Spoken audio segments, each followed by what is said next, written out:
Hello, everybody. Happy Wednesday to you.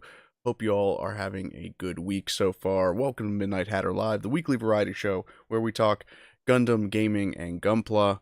I am Steven, Midnight Hatter, your host, and joining me as always is Adam Blue. How are you doing? Hey, doing good. Midweek, we get to chill, talk Gundam and other stuff. So this is nice. Yeah. Hopefully I'm going to surprise you guys with some of the topics we're covering today because something came up last night that I just thought was hilarious, and I know that you're going to get a kick out of it. So, we're gonna have fun talking about that. Looks like I might have forgot to change the Twitch title, but oh well. At least Twitch is failing anyway. It's going to be gone soon. I'm kind of half serious. Yeah, it does feel that way. I don't understand the Twitch audience personally, and maybe that just is me being a boomer, but I did do a sort of impromptu stream yesterday. Thank you guys for coming out and checking that out while I was working on the Core Zeta Gundam, which, I mean, I'm just so happy with how well this modification has gone. We've got the Alice Gundam, which, was pretty cool looking on its own, but now the fact that it fits so perfectly in the Zeta leg is just so cool. That's impressive. Yeah, so I do want to do like a Core Zeta Gundam challenge, like, among... That is an excellent idea. Like, that makes sense. Those Core Gundams, I think, can be utilized in this way. Like, how can we take an existing model kit and use kind of the core as like to reframe the model kit and how it functions? Exactly. Especially all those Gunpla out there that have the horrible waist swivel, because it's just like that tiny ball joint, Oh yeah, it's so miserable. But I see a lot of the same faces here in the chat today. Zionic Shadow, Ultronimus, Talos, Pyro, this guy Gundam explained, I don't know who he is, Johnny, Dan, good to see you all. Megas, good to see you all. Thank you all for tuning in, and I hope that you will, of course, after the stream, if you haven't checked it out yet, Adam's review of the Perfect Grade Unleashed Granddaddy Gundam. I posted in Discord just a minute ago, like, I don't even really care about the RX-78-2. It's, you know me, it's far from my favorite Gundam. I don't need that as part of my collection, but man, watching your video, I was like, ooh, you say you want 2 beam sabers that light up? I think I might be able to. That's what I was thinking. I was like, this is all like Hatter would totally love this, because even with the head, you see the big gap they have in there. You could do so much with that without having to modify it much. Exactly. And we're going to get into that a little bit later when I start talking about Build Night, because, I got to do some preemptive work on a project that I'm really excited to share with you guys. But before we get into the topic in chief, I have to share with you guys an experience that I had last night with my wife. Nothing like that. This was completely PG, speaking of Perfect Grade. But, so, I was working on some 3D modeling stuff for the channel, and we were, just kind of bored sitting on the couch. What am I going to do while I'm fiddling on the computer? Well, it turns out that the Flash movie, that horrible, uh, just Oh, yeah, I haven't even mis seen it. you haven't seen it? Okay. So it's free right now on Amazon Prime. So I was like, let's Oh, just throw it on and okay. have a good laugh about it and stuff like that. And I gotta say, that movie, it has the bones of such a good story, and it's just so obvious that it was The like filmed by studio committee. interference. Oh, yeah, Yeah, every so often, the studio's like, "Let's everything. make this happen. Let's." Yeah, And yeah. so that's what I wanna kind of examine is and, man, it sucks that you haven't seen it because I think that you would probably arrive at the same conclusion that I do, is that, I know like, a lot about it, though. the core story of the film is really good, but it is dragged down by not even just bad CGI, but just too much of it. Like, I Yeah, think that if you just reduce the amount of CGI used in general, then it would have been a little bit better. The goofy humor, kind of a tonal shift from, Zack Snyder's Justice yeah. League and Christopher Nolan's Batman, obviously. The DC movies have gone in a very dark, serious direction. And so then when you have like a goofy kind of character in there, there's tonal whiplash there. But then all the other stuff, like the fan service stuff that was just crammed in there, the cameos and Yeah. the CGI cameos, it was all too Yeah. much, right? I Like, and so what it made me realize is that even a really good idea, and this isn't just exclusive to movies. This is video games. This is Gunpla. Yeah. Even a really good idea can suffer from scope creep, and like Yeah. you forget the core idea of what you're doing, and you start layering things on top of it, and you're like, well, ooh, what if we did this, what if we did that, and like maybe we can add this feature, and maybe GTA 6 needs a crafting mechanic, like maybe not. And that's usually brought on by people higher up with more leeway or more say, I should say, Yeah. in, like, what can actually happen, Right. and they don't understand, I guess, how that can interfere with the original process. And that, I mean, that happens with video games, especially when executives are like, "Oh, let's throw in a live service," E and it's like, ex "Well, hold on, this game wouldn't work." Like Suicide Squad's getting a lot of Oh, crap for that. yeah. Yeah, I meant to send you, there's a content creator that I follow that did a really good breakdown of like, here's the problem with live service games, and they brought up Suicide Squad, and they were like, people just want a game where you can like play as Harley Quinn and use a giant hammer, and if you're gonna play as Captain Boomerang, like maybe you actually use a boomerang instead of a gun, like, yeah. Because then they realized, just like with that Avengers game, oh, we have to build this around the grinding aspect to loot, so players are spending time wanting to get the next, but that takes away from what makes a game, and it's what's the core idea yeah, that you're trying to do. exactly. And to bring it back around to cinema, I think that you probably have the same opinion on this one too. Is Spider-Man 3? Spider-Man 3, if it had just been about The Sam Sandman, Raimi yeah, one? Yeah. Yeah, Yeah, because he was pretty much told by the studio what to do, and apparently he played into that by purposely making those dumb ideas look dumb on screen. I was told too that they kept telling him to, like, add, like, certain the score. They're like, "Well, we wanna make it where the Spider-Man music's here." So all he did was he went in, reused, like, the same the clip. pieces of the Spider-Man score from the previous and just copy pasted throughout. And Oh even the man, dance stuff, like, that was Sam Raimi kinda like, "Alright, you want me to make a goofy movie? Here we go." there you go. That's Sam Raimi, the king of petty. Like that is Yeah. that is so awesome. Yeah. And I think that there are very few creatives that kind of A, have the balls to get away with something like that, and B, have the talent to Yeah. really. Because it's one thing to kind of take the petty road, but I think that Sam Raimi is one of those guys that can artfully do it, Yeah. and like Exactly. not only is he going to make it look silly, but he's going to make you look silly for having made it look silly. I don't know. Well, This no, you bring up a good point, because I feel like, Sam Raimi, when he's making a movie, his movie is made with the awareness that he's making a movie, if that makes yes, sense. It's almost like, "Okay, I'm making a movie, it's gonna show this. I want the audience in on this. I want them to see how." and I don't know how to explain it. Like I think with Evil Dead 2, it was him taking horror to comedy was kind of that way to do it. It's like, yeah, we can have blood gushing everywhere, but like, how can we make it where we're like abusing this lead, and you're not really fearful of him dying because he's just being abused, and Right. and like even Darkman, how that was like one of the earliest good superhero films, Yeah, and I remember when Darkman came out. Honestly, what I remember more than anything are Darkman ads on VHSs for other movies. Like, yeah, that was big back then. Darkman was it was interesting how and Liam Neeson is the main yeah, in that, like, Sam Raimi knows what he's doing.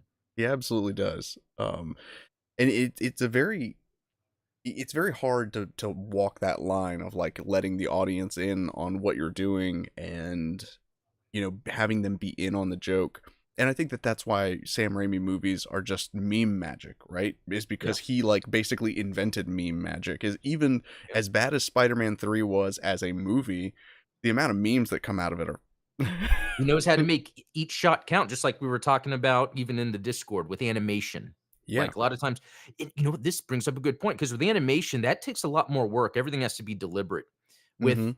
film, a lot of times, especially the Western Hollywood way of action scenes, it's like, "Okay, we'll have shaky cam while a guy's doing this, and then we'll edit it to make it look like people are slapping each other," and they don't really sit there and choreograph, whereas Sam Raimi sits there and he choreographs how everything I mean, the camera is a character in a Sam Raimi film. Yeah, that's well put. Very well put. And like I said, I think that that's something that you can apply to animation. You can apply it to video games. Like obviously, Yeah, it's very prevalent in video games right now. Like you mentioned, with whether it's loot boxes, whether it's live service games, whether it's looter shooters, all that type of stuff. And I think that again, going back to that crafting mechanic idea, like did Legend of Zelda need a secondary crafting mechanic? Like Breath of the Wild already technically had a crafting mechanic in the cooking system, yeah. and now you have a crafting mechanic that's based around the physics system instead of the Oh, like yeah. you almost have competing crafting mechanics, and it's like, well, I think that maybe Tears of the Kingdom would have been less offensive to me if they had dropped the cooking in favor of the Zonai Oh, that's a good devices. point, making it where it's easy to get health, Yeah, and really the focus is on crafting the physics. Yeah, exactly. I agree. Yeah, And I think that yeah, that's a good way of putting it is like instead of scope creep where you're expanding the scope of the project, it's scope shifting where it's like, yeah, okay, so this game that I thought was going to be a third person action adventure game is now actually more of a puzzle game, and we kind of strip away some of the action aspects and make it more puzzly. In there, I don't think that there's anything wrong with that. In fact, I think that Nintendo developers actively encourage that type of iterative design where right. sometimes you think you're going in to create a certain type of game and then you realize that I think Fall Guys was one of those types of games. Like they set out to make Yeah, something else and they were like, "Oh my gosh, this is just fun walking around and like getting knocked over and stuff." Like exactly. let's scrap the idea that we had, kill your darlings and then work on this, Yeah. which is so fun. Yeah, because I sometimes if you have an idea and then you start working on it, you can realize, "Oh, wait a minute, this idea would be better, this works better." Yeah, it's always and it's usually by the people that are heavily involved with the implementation that understands that. yeah. Yeah, exactly.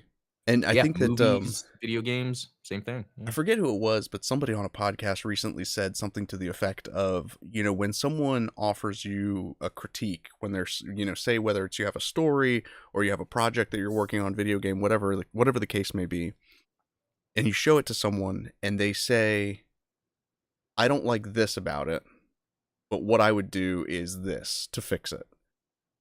9 times out of Yeah. 10, what they don't like is true, and you should change whatever it is that they don't like. But 100% of the time, their suggestion for how to fix it is absolutely wrong. And so that's kind of a good way. I've learned to kind of accept criticism that way, where it's like when someone says, like, oh, you painted this wrong, what you should have done is this. It's like, yes, I did paint it wrong. But I guarantee you that whatever they said to do instead of what I did is probably not the answer that I'm looking for. Yeah, that's a really good point, and that I think, yeah, that's something yeah, whether it's studio interference or executives, video game publisher, or people critiquing your Gunpla, it's like, because sometimes the audience is the executives, Yeah. and it's like we wanna listen to that, but they don't necessarily know what's best. It's almost like with the Star Wars fandom and other, like, fandoms where, like, you don't wanna, like, totally listen to the fans, Yeah. but there's probably at the core, at the root of it, something that is not working. Right. You need to acknowledge that there is a problem that needs fixing, but maybe their solution. I'm glad you brought up like, Star Wars fans video game critiques. I think you and I are probably we're the most guilty people on the internet of being like GBO2 apologists and Yeah, like um it's like that's right. people say that, oh, there's this thing that I don't like about this game, they should have done that, and it's like there is a valid criticism in saying I don't like this about a video game, but I don't think that the proposed solution is necessarily the right one. Yeah, because sometimes if there's something you don't like specifically, especially like in a video game, sometimes you can figure it out as it goes and be like, "Oh, wait a minute, actually this does make sense." Kind of Mhm. like a small example. Wait, I had an example, but I think I lost it. I mean, it could be like an RPG sometimes, or a longer game where sometimes it takes time to set in and then be like, "Oh, I get it now." Yeah. Yeah. Yeah, I think that it is actually I'm glad you mentioned RPGs because I think that this type of problem is most prevalent in tabletop RPGs. And I think Oh. the reason for that is that it's so easy to contribute content and to make additional content for a Mm. tabletop RPG. Not everyone can be a game dev. Not everyone can, Mod a game on the yeah, fly. Like, "Oh, I wish I could do this. Let me just open the console, mod the game." Whereas in a tabletop, I guess you're really just writing down rules and then everyone's agreeing on them, and then exactly. okay. There are probably hundreds of thousands of custom classes for Dungeons and Dragons and other tabletop RPG systems that I think almost completely miss the point of the reason that some of these things exist. And I mean, even going back as far as like the original Dungeons and Dragons, you only had three classes. You had like the fighter man, you had the cleric, and then you had the wizard. That was it. You had a tank, you had a healer, and you had a spellcaster type character. And then I can just imagine it's like 1979, 1980, and somebody's like, hey, you know how we have this one character that they do all melee attacks, right? What if instead of using strength as their score for the melee attacks, you use their dexterity instead? And they're like, well, wait, doesn't that defeat the purpose? Doesn't that kind of like cheese the game? And I'm like, no, no, no, no, no. It enhances the game. Trust me. Like, Mm, and that's where you get like these, these absolutely silly types of classes and stuff like that. And usually it ends up breaking the game more than anything. right. Um, but again, there's nothing wrong with, I think, wanting to play a certain type of character in a tabletop RPG, but maybe the proposed class is not the way to do it. Maybe there's a weapon or something that you could use that's a different solution. Sometimes the solution's not always clear, and I think we talked about that last week, right? Like sometimes you stumble on a solution that's Oh. kind of a lateral solution, like, oh, I didn't even think about that being the way to. Yeah, yeah, that happens in video games a lot with classes. It's where, yeah, I'll pick a fighter because, yeah, I kinda like just fighting, but then I sometimes don't realize that, and sorry, I think my camera is for some reason freezing every once in a while, but, Oh, um, uh, it like, I don't like magic in games, but sometimes I'll use a magic character because I realize, "Oh, there's some really cool, like, shoot 'em up mechanics if I'm using a magic character because of the ranged stuff." So, um, yeah, it's very interesting, and I don't know, like, do you feel like sometimes, and I think it's done on purpose, but sometimes video games don't, because I think this is the opposite with tabletop. Video games sometimes don't give you enough information on what to expect playing a certain class, like compared to, yeah, tabletop. yeah, I think I would say that. I mean, using GBO2 as an example, that game is Oh, yeah. infamously, the tutorial is very good at showing you just like the mechanics, the controls of how to play the game, but it doesn't really teach you the nuance of how to play the game. And with the sort No, of classes where you've got raid, support, general, it tells you which ones are more beneficial to beat which other ones, but it doesn't really clearly establish like this is the play style for these types of right? classes.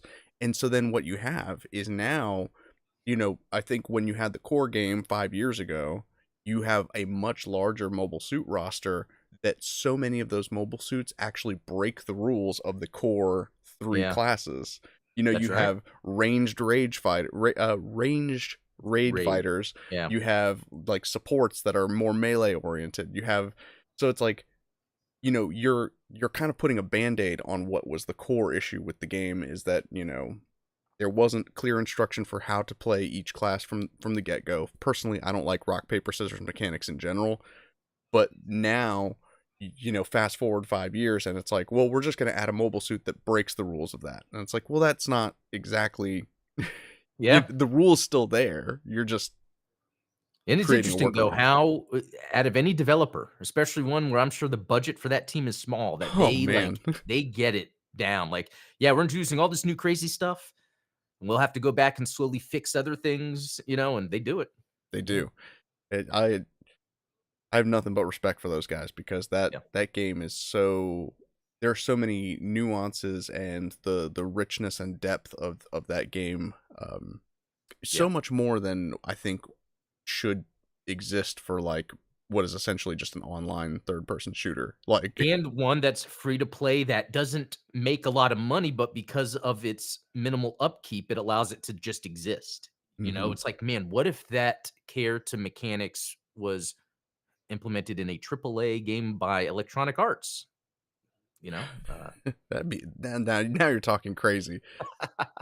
And that got me thinking the other day, about our conversation with Seiji last month. Was it last month? I think it might have been 2 months Yeah. ago. But I was thinking to myself, people will say that, like, they don't have time or money to play, most Gundam games, but a lot of the people that I know that complain about Gundam games, I see them buy literally every single, like, AAA slop that comes out, whether they like it or not. It's like, Yeah, it's almost like a FOMO thing right. It's when like, you're in so gaming. so let me Yeah. get this straight. Like, you're not willing to cough up like $29 for, a Gundam game that's on sale, but you just paid 70 for Tears of the Kingdom, Armored Core 6, Baldur's Gate 3, and Starfield. Like, you bought all of them.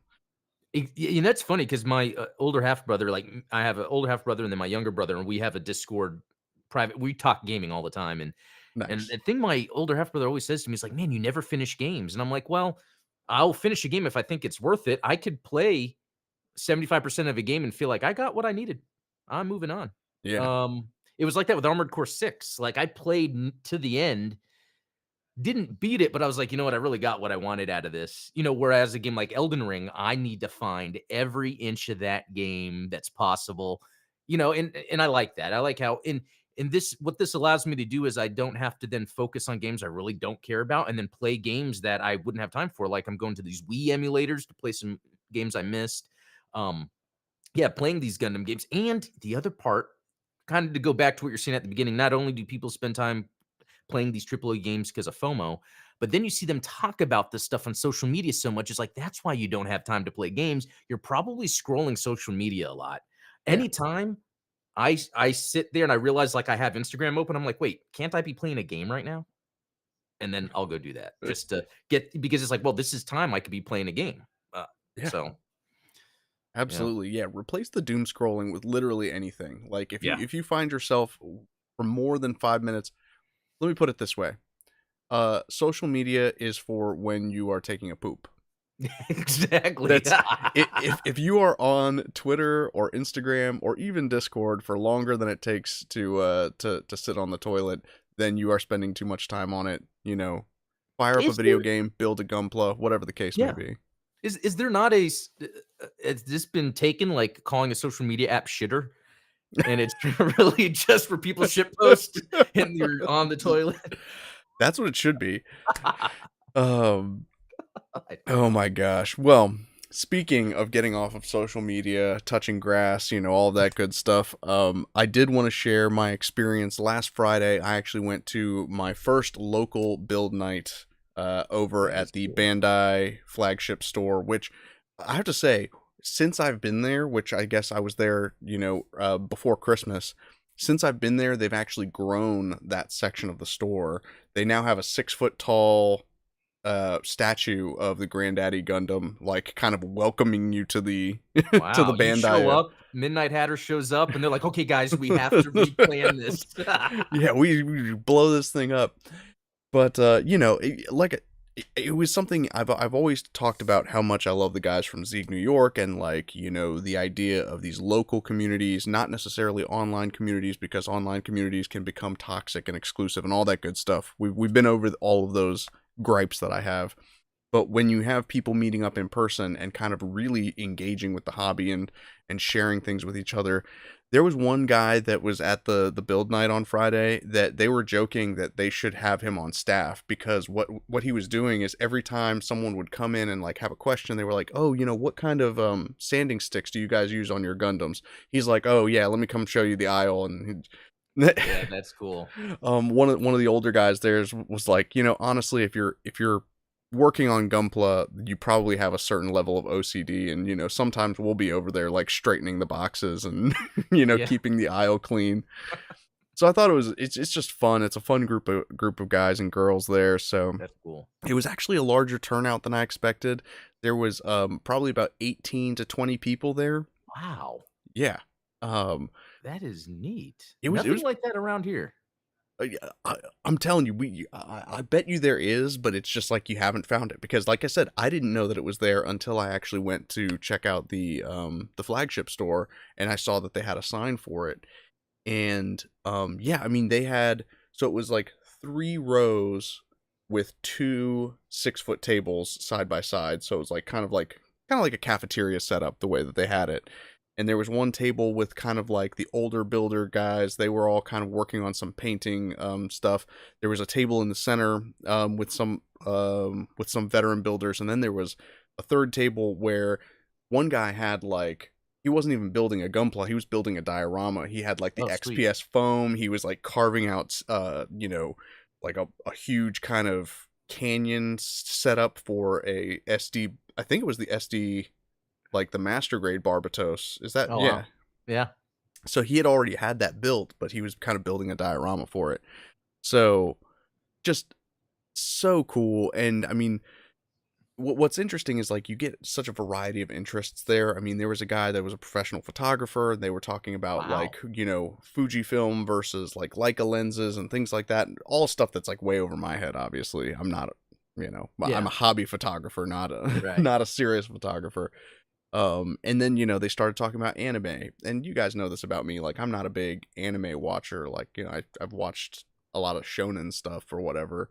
But, there was that. But it was such a diverse group of people that were into the hobby for different reasons. 2 people were actually building different versions of the real grade new Gundam. One of them was building the FF version, the one with Oh, the giant funnel, and yeah. then the other one had the premium Bandai, like the high weapons system, Oh, yeah. add-on for it. And so it was interesting because it was like they were comparing builds and saying like, "Oh, no, I think you did something on the kneecap backwards because mine doesn't look like that." And because they're the same new Gundam kit. Yeah. That is really neat. Um, and you yeah, you were bringing up, like, the cafeteria style layout, and that Yeah. reminds me because there's a comic book shop not far from me, and they do card game stuff, and they have a section that's just that. There's sometimes I go in and it's empty, so I could probably bring up to them, "Hey, is there maybe a night where I can plan doing some, Gunpla build and, I can help promote it or whatever and get people to come in?" I might try that. Yeah, I mean, that's one of the things that I was pitching to them was like, well, and full disclosure, I went in, didn't tell anybody who I was. I was like, I don't want anyone to be like, "Oh, there's Mr. YouTuber over there at the in the corner building his own thing." So like I waited until I was getting ready to leave, and I was talking to a few of the guys there. We were kind of bonding over our shared love interests in Mass Effect. We both Oh, romanced that's the cool. same NPCs in Mass Effect, and we were talking about Resident Evil and stuff. And they were like, "Oh, well, hey, like, are you on PlayStation? Do you play Monster Hunter?" And I was like, "No, but my gamer tag is actually," and I gave them the card with the Gundam Explained and Midnight Oh, cool. Hatter channels on them, and they were like, "Oh, you're like you're like a Gundam YouTuber," and I was like, "Yeah." But That is cool. but yeah, like I said, I didn't want that to be the main focus of why I was there. I really wanted to just participate in this group, and you know, and I'm nothing but grateful for allowing them, them sharing their table with me. Yeah. Um, but yeah, like I said, all positive interactions. It was very cool.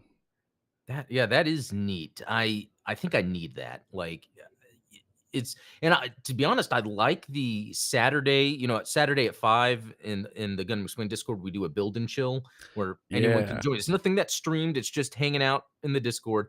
And I do like that because I'll hear what other people are saying, and it's cool to hear these things because they're ideas that I don't even think of or things to do. And so being able to do that in person too would be great. Yeah, I need to look into setting this up.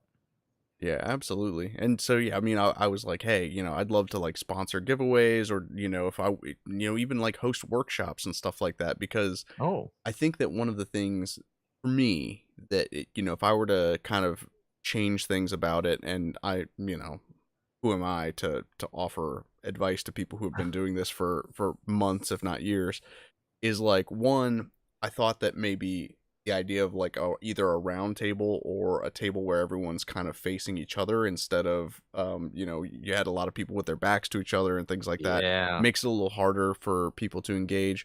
Honestly, I don't think I said anything for like the first 15-20 minutes. Gundam fans and Gunpla builders are not famously the most social group. Yep. So, I was sitting there kind of like throwing out a couple questions, and it was like, nope.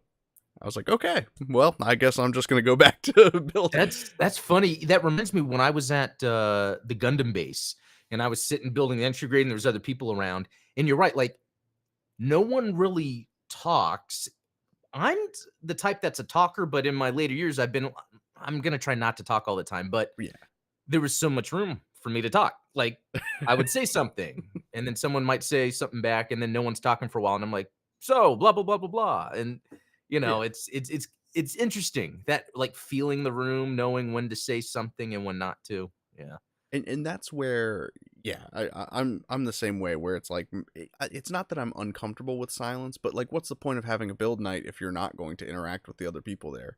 Yeah. And so I would always just ask questions. Is I'm like, oh, well, what are you gonna do when you finish that new Gundam? Oh, I'm just gonna display it. And I was like, oh, cool. So like, hey, do you have any plans for what you're gonna do with that GM? And they were like, well, it came with these stickers, and the stickers are kind of ass. And I was like, well, why don't you paint them instead? And he was like, I don't have paints. And then one of the other guys was like, oh, well, I have Gundam markers in my bag. Do you want to use the red Gundam marker? And so it's like, That's cool. when you start kind of, I encourage everyone to do this, is like, just ask people questions, like, Yeah. especially when you see what people are building. And I think that I bonded with a dude asking him about the Mega Man kit that he was building, and I was like, oh, a Kotobukiya kit, like, I recently finished one of those, like, is this your first one? And he was like, no, I actually did the Liger Zero last month. Uh, And I was like, that's hilarious, because I did the Geno Breaker last month. And we started a conversation about Zoids. And so it's like, you never know. It's everyone always wants to talk about themselves anyway, so it's yeah. like, just ask questions, and No, that's a good one. be observant, like, oh, Yeah. It is interesting. I've learned there's a dynamic of that when you're with a group of people. There's always the person that's kind of the entertainer, the storyteller. And a lot of people will potentially, expect them to be talking. yeah. And sometimes I'll find that opening if I am with a certain group and people aren't really talking. It's like, okay, I'll just start talking about stuff. And, yeah, it's interesting. Yeah, I find that it's a lot, like I said, when you're asking someone questions, you're always going to get something out of them. Yeah. When you do that kind of generic small talk thing, where it's like, oh, how about that weather? You might get like a little bit of something, but it's going to fizzle out. You're not going to Yeah. have a lot of room to talk. But hey, I got a chance to show off some of the like little tiny circuit boards that I'm working with. Oh, that's Basically, cool. I was like, I don't know what the vibe is going to be like here, so I kind of loaded up my bag with like all of my little tricks and stuff like that. So I brought the wireless LEDs, and I Wow. brought like my high grade Go Flight type. And they were talking about like, oh, well, what kind of customizations do you do? And I was like, well, funny you ask, like, here's Depends. What day of the week? yeah, it'll be different next week. But and I think that, again, it goes back to kind of the core of why I do what I do, and the kind of content that I create is, I'm like, I would love to get these guys, the ones that are not doing, heavy customizations. Like, obviously there were guys that were painting, that were doing dioramas and stuff. I was like, why not stick some LEDs in there? Like, why not try and put a motor in something, like, Yeah. like just giving people the confidence to start doing that stuff. Yeah, yeah, that's something cool that can come out of that is, for yourself or for anyone, it's like those little things I could be like, "Oh, yeah, I can do that." You know? Yeah. Yeah, I think if Pyro's still in the chat, he mentioned like the other day watching a YouTube video of a guy like creating his own workshop, and he was like, I don't know if it's just a me thing or if it's a man thing in general, but watching a video of a guy do something and you're like, I have no idea like anything about this topic, but I could probably do that. yeah, when I see people build a house, I'm like, "Damn, Yeah. I just if I could get some wood and some tools, I would Yeah. totally do this." Mm-hmm. Yep. I can see it's perfect. I know exactly how it works. That is such a man quality, I think. Yeah, it's even for stuff like camping. When I see how people are setting up their campsite and their camp, it's like, "Okay, I could do this. I just need this, and then I'll go," Yeah, there's something about that. It's like the creating function that is very fun to do. Um, Yeah, yeah, and I think that that's kind of like part of human culture is just when yeah, you see someone do something, I don't know if it's ego or something about seeing someone else do something, it makes you want to do it. And then sometimes you'll get someone who has a different spin on it that can actually go beyond what that person did. And that's kind of like how it's that's how technology progresses, right? It's like, "Oh, I see that you guys made a TV. What if I made it color?" yeah, I Like, think it's like inspiration that turns into expression. And yeah. I think that's kind of like how it goes. You're inspired by something and it makes you so excited. You want to express that. And how do you do it? By just making it yourself, but then you have your spin to it. Yeah. Yeah. So Yeah. I encourage everybody to check that out. And like I said, the Bandai Hobby flagship store is actually located within a Hobbytown, USA. So like, Yeah. if you're, yeah, you might not have the Bandai section in your local hobby shop, but like check out a Hobbytown, USA. Check out, whatever, a Games Workshop or whatever, and like see if there's something that's going on there. I don't know. Yeah. I think it's pretty cool. I'm gonna try and get down there as often as I can. It's a little tough with like the way that my schedules works out on Oh, Friday nights. So, but yeah. Friday night, that it's tough on a Friday night to like, especially when you got kids, because back in the day before kids, Friday night was when you went out anyway. right. Yeah, that was one of the things that we were joking with, because yeah, like I said, the age group too. I mean, there were guys that were in their late 40s. I kind of sat Oh, at the oh, table of guys in their mid 30s, and then the table behind us was like the younger crowd. And like I said, there was oh, wow. people, all races, all genders, were present. So it was a pretty diverse group of people. And really, if you want to get a group of Gundam fans talking, just say an opinion that is probably inflammatory. Someone talking about like, "Oh, you guys, I recently got into Mass Effect. I just played Andromeda and I thought it was great." Oh man, I there was one whole table that was like, "Are you out of That's your hilarious. mind?" Like, All you have to do is go there and be like, "Man, late UC is bad." Yeah.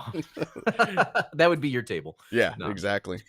But I do speaking of tables, I liked your idea of a round table for that. I think that really yeah. does it includes more people evenly into the discussion, I think so. Yeah. I mean, there's a reason that I think like most weddings do like round tables. They'll like section people off, but and why King Arthur, decided to do his see, thing. way ahead of his time.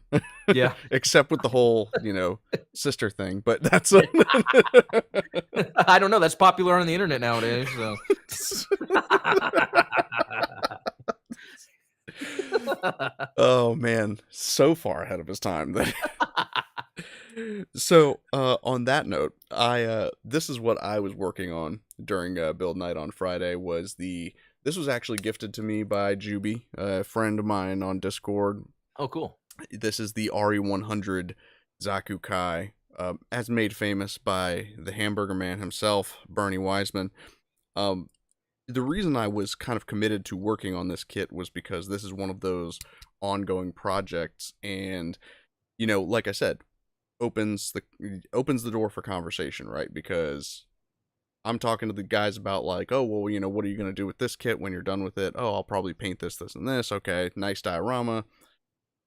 So then they turn around and say, well, what are you gonna do with the Zaku Kai? That's from 0080, right? And I was like, well, I'm glad you asked, because I actually have these tiny circuit boards and I can control servo motors and LED lights, and my plan is to install this into the backpack of the Zaku Kai and use it to control the mono eye. That that's amazing. And they're like, "Yeah, right." This guy. So yeah, yesterday on stream I drew the diagram of like how I am going to envision this working, because the servo motors that control these the smallest servo motor I could find was like a cubic inch. So I was like, there's no way this is going to work on a high grade. But it wouldn't work on a master grade either, because the master grades have, they have so many internal Oh, that's components and like right. the inner They're frame. not I as don't even. hollow. Yeah, Yeah, exactly. So we've got a nice hollow body here with the Zaku Kai, and I think that we're going to be able to, stick a motor in the chest that controls the eye, and we're that's gonna awesome. we're gonna do some cool stuff with it. So I can't wait to record that video, to be honest with you. Yeah, I have that kit. I love it. Like, there's not many 1/100 kits I have, but that is one that is clean, super accurate looking. Even if it's not, it just you look at it and you know what it's from. Yeah, Uh, yeah. it's I mean, it's a shame that like you got the master grade Alex, and so there's not a master grade Zaku Kai to go with it. But Yeah. I think But that you yeah, can still I don't mind. I prefer the Fetty suits anyway, so if it's easier to build a Zaku, I'm get it out get of it the out of the way. way. Yeah. Oh man, yeah. Well, and so that's the other thing is like, going back to the subject of scope creep, I was thinking to myself, I've been watching all of these tutorial videos on using Arduinos and using these tiny circuit boards and the servos and potentiometers and controlling all of these things, and I'm like, I have some pretty crazy crackpot ideas for where I can go with this. Like, I'm gonna make a master grade Gundam that you can control with like a joystick, or with a PS4 control, That would be awesome. um, which is possible. Don't get me wrong. Like, I'm talking about things that are completely functional, but it's a little bit beyond what I'm capable of doing right this moment. So, Yeah, start small, and you'll get there, exactly. if And anyone. and again, that's the whole point of doing these types of videos, is I was like, man, there's no videos on how to do this stuff. You see these builders on Twitter and on Instagram all the time that like, they have these crazy LED sequences. Like, I think it got really popular when the Aerial came out, right? Oh, yeah. And they would have like the LED sequences to do the different permit scores. And I'm like, this is fantastic stuff. But I don't see any English speaking tutorials on how to do any of that. Yeah, and that would be cool because even with when I'm doing my Gunpla videos, I like to do a video and of, with good lighting of the Gunpla, The next step would be as I'm filming it, have it do some movement. Like that would completely take it to the next level. So Oh yeah, we'll see what I'll learn absolutely. from you. To get this going. Yeah, let the blind lead the blind. Yeah, you do your thing. When you're done, I'll try to copy it. It was like with the LEDs, in general, like when I used your process and put it in the GM head. Yeah. Yeah, Those guys that was turned out fun. great. Like Yeah. the way that you were able to kind of like diffuse the light so that it wasn't as Yeah, it wasn't too bright. mhm. Exactly, yeah. Yeah, it was a lot of fun. So yeah, and again, those are things that I think that that's my review of Build Night, I guess, is That's cool. No, that sounded awesome. That turned out better than I expected. Because, like I said, around here, I've been to one before, it was in the day, it was just like 4 people, but, yeah. yeah. Yeah, Um, and like you said, it's kind of hard to gauge the crowd and stuff like that. I think that being attached to like the Bandai hobby store definitely helps, because obviously, you can be like, "Oh yeah, just go grab a kit and go buy it and yeah. start building," kind of thing. I That's actually where I bought the core Gundam, you know, Oh, huh. Because I wasn't sure if you were allowed to just build whatever you wanted. So like I got there and I was like, oh, I should probably buy something to build. And so I was like, Yeah. I'll buy the core Gundam. You know, I've been talking about this core Zeta Gundam for 2 years now. Might as well start it.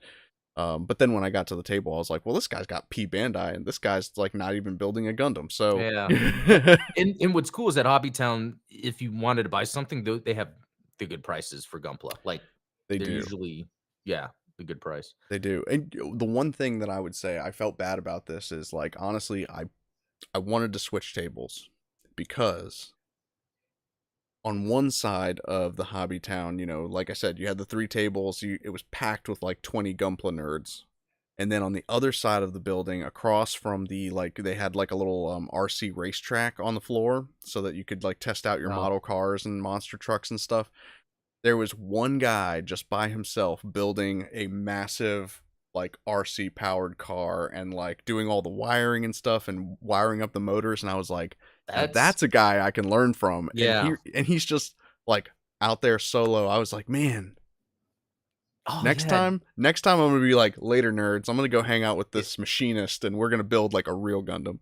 yeah, no, you'll get the Loto, from Unicorn, and then build it, yeah, to transform on its own and drive around. That would be sick. That's actually a great I would say that that's a great sample project. Like instead of trying to Yeah. do something that walks, do the Loto because you just do the tank treads and then it Yeah. stands up. Yeah, that'd be neat. There you go. Also great music selection there. You know, I don't know who was running the iPod that night, but Oh, nice. What kind that of music was it?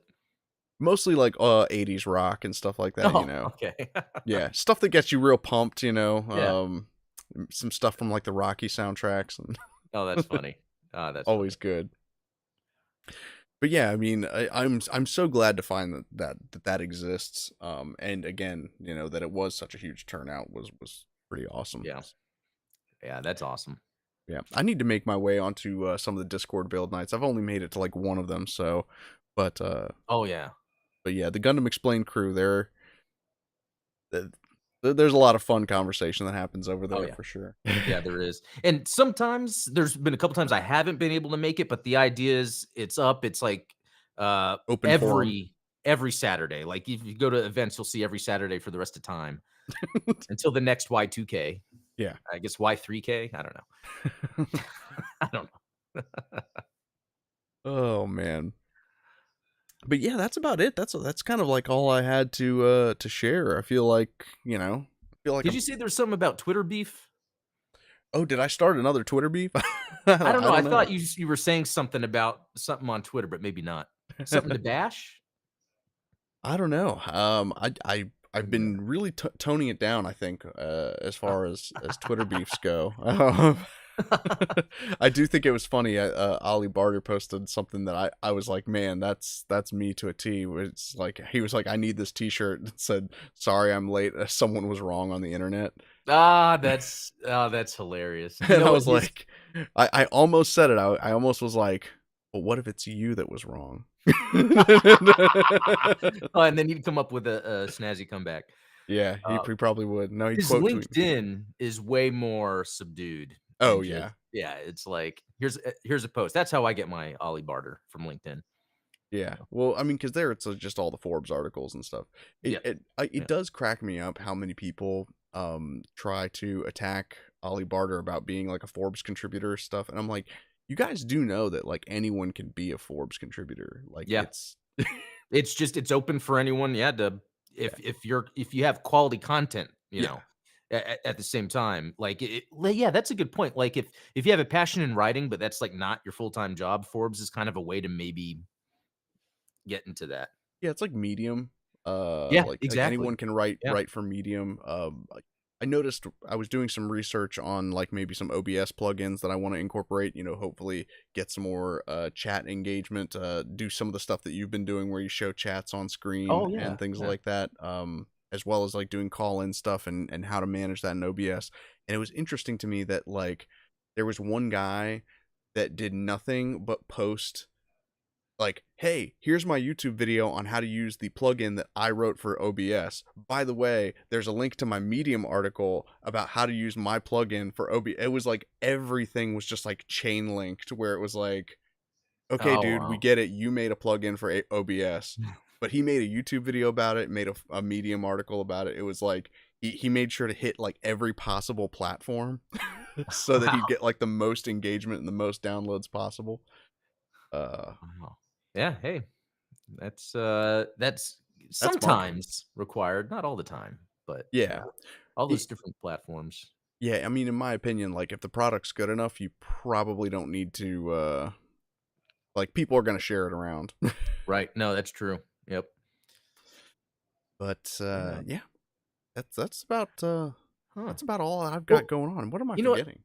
I'll bring up something since we got some time real quick because I could Yeah. use your help on this. Uh-oh. So, I think I was telling you I was trying to find a way for my, the action figures to stand Oh, because yeah. they're very basic. So, I bought some self-hardening clay, and Oh, I made this little, I guess it might be hard to show on camera, yeah. but it's where the foot slides in. Kind of notches in.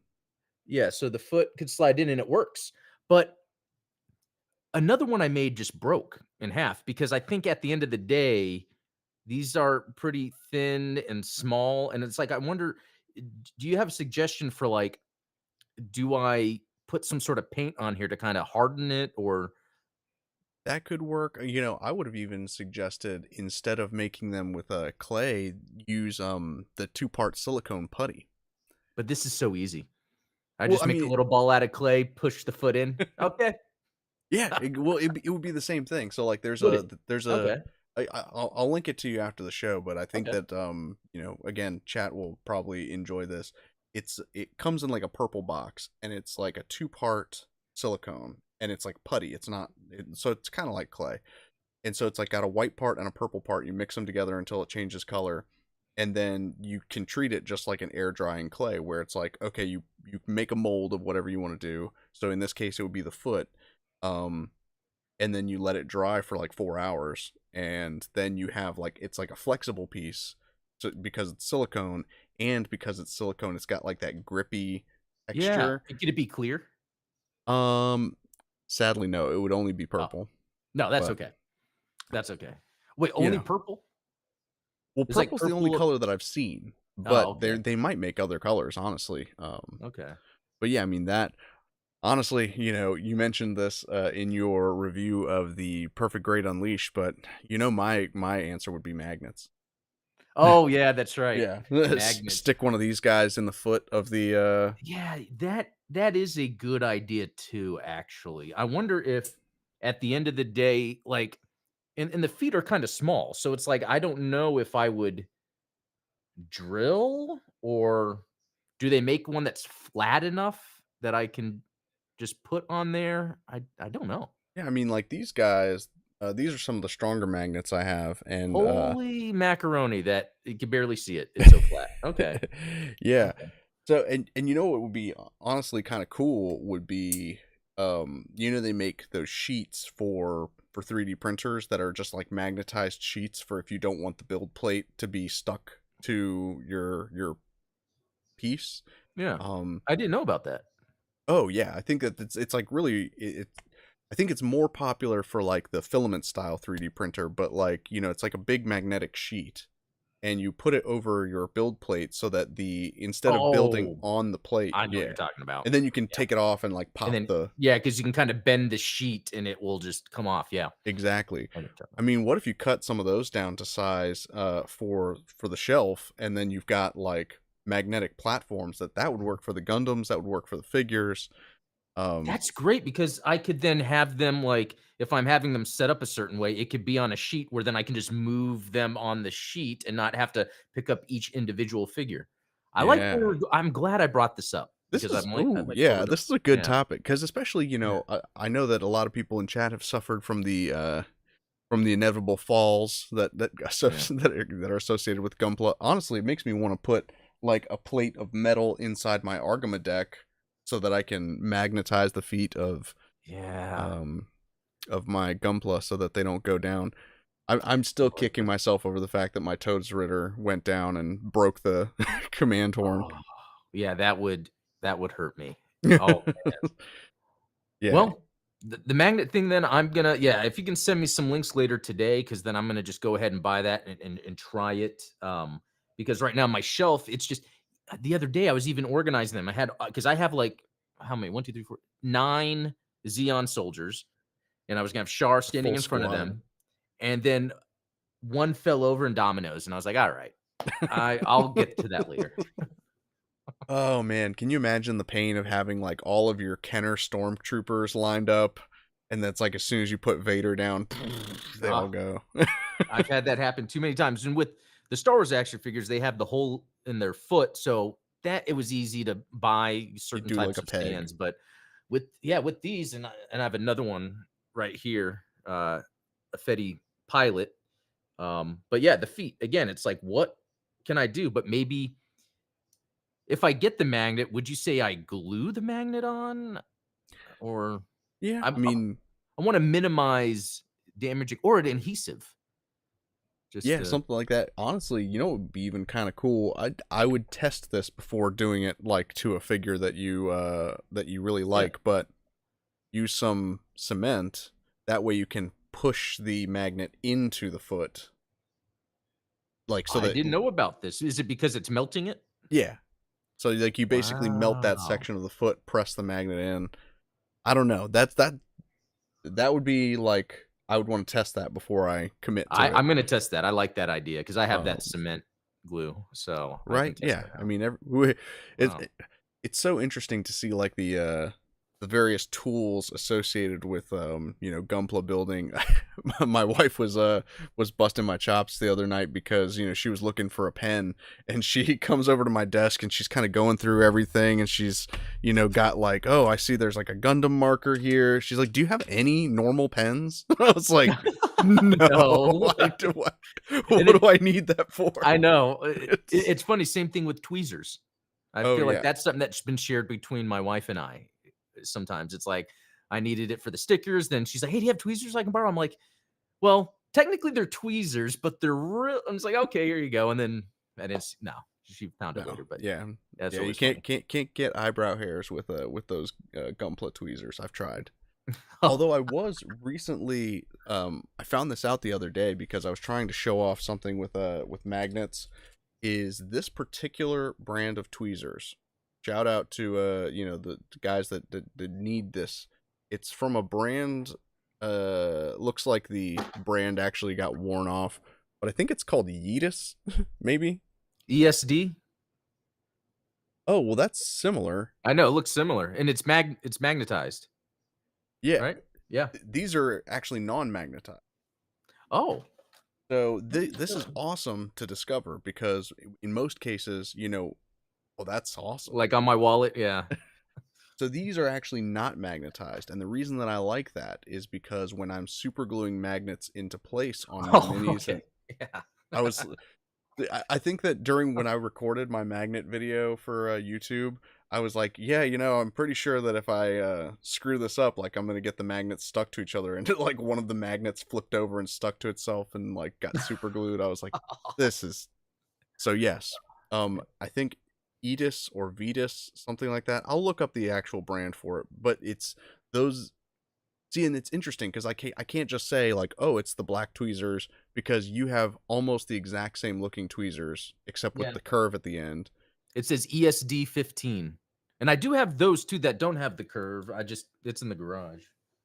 Um, and real quick, Talos is saying to you, I did something similar for old action figures. I'd superheat a file and lightly create a small opening to slide either a magnet in or just make an attachment point. It takes long and smells badly. So, Well, okay, I that's like this. I like this idea because yeah, I we're don't mind customizing the feet, the yeah, sacrifice for the making it more functional. exactly. And the only reason I think I was thinking of magnets because of the Sticky Bones figures. S- Oh, yeah. like those are really popular for like stop motion animation, which maybe that's something for the future of I your know. GMG. Gundam I figures. always look into that and I'm like, "Wow, that looks like a lot of work. Gonna step back for now." That looks like a lot of work for someone else. Yeah. But no, thank you for bringing that up. Yeah, it's always a challenge. Like, once you've built these figure, or like once you build these kits or you buy these figures, it's like, well, how the hell am I going to display this thing? Yeah, I know, and you want it to look good, but you want it to be safe, so, yeah, Mm, So good call out there. cool. But that does bring us to the end of the hour. Thank you guys so much for hanging out with us and Yeah, definitely. suffering through this review of Build Night. But I thought it was fun, obviously talking about the Flash and talking about like scope creep and things like that. Yeah. Um, it's always something that we tend to talk about here. It's like keeping the main thing the main thing. Yeah. So yeah. Agree. Again, go check out that review of the Perfect Grade Unleashed if you haven't yet, because that's probably Thank you. one of my, I would say, definitely in the top 10 of Adam's videos, especially Oh, on Gunpla, maybe top 5. I'll have to go ooh, back and check thank out you. some, just the photography in there is fantastic. So thank you for sharing that with us. And we'll see you tomorrow, Gundam Explained show. Yep, that's right. Do you have any spoilers about what we might be talking about? I'll show off some cool stuff I got that has to be related that's related to 808th MS Team, so, there we go. Ooh. All right, that'll be Yeah, cool. All right. Well, thanks again, everybody. You have a good yep. rest of your day. We'll catch you tomorrow. See y'all.